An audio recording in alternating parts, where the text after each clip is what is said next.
এটাই নারায়ণগঞ্জের অভিশাপ ফতুল্লার লালপুর। বর্ষা এলেই রাস্তাঘাট, বাড়িঘর, এমনকি মসজিদও ডুবে যায় পানিতে।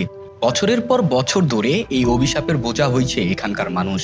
প্রতিশ্রুতির বন্যা হলেও এখানে শুকনো হয় না শুধু পানি।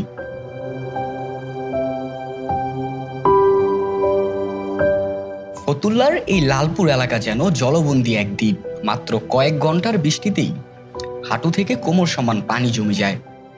চলাচলের একমাত্র ভরসা নৌকা বা ভ্যান। প্রতিদিন এভাবেই চলছে স্কুলগামী শিশুদের পথ চলা, কর্মজীবী মানুষের যাতায়াত আর অসুস্থদের জরুরি সেবা। স্থানীয়রা বলছেন ড্রেনেজ ব্যবস্থা ভেঙে পড়েছে বহু আগে। ডিএনডি প্রকল্পের পাম্প হাউসেও সব পাম্প সচল নেই। তার ওপর খাল নালা ভরাট হয়ে গেছে অবৈধ দখলে।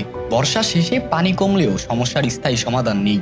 প্রতিশ্রুতি মেলে অনেক, কিন্তু পানি জমা রয়ে যায় এখানকার নিত্যসঙ্গী হয়ে। আমাদের লালপুর পৌষরপুকুর পাড় এলাকা দীর্ঘ 2 যুগ যাবৎ পানিতে নিমজ্জিত থাকে।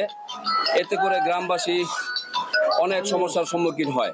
ফতুল্লা লালপুরবাসী এলাকায় জলবদ্ধতার কারণে আমরা অনেকেই দুঃখ কষ্টের মাঝখানে আছি। আমরা সবসময় তো নৌকা, ভ্যান এগুলো দিয়ে যাতায়াত করা সম্ভব না।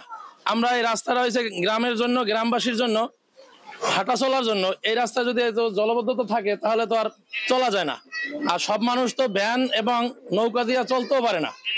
এমনও মানুষ আছে দিন আনে দিন খায়। এইসব মানুষ তো প্রতিদিন 100 টাকা 200 টাকা ব্যয় করা সম্ভব না।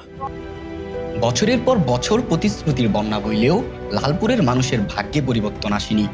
যতদিন না কার্যকর ব্যবস্থা নেওয়া হবে, ততদিন বর্ষার পানি আর দুঃখের স্রোত দুটোই বয়ে যাবে সমান তালে।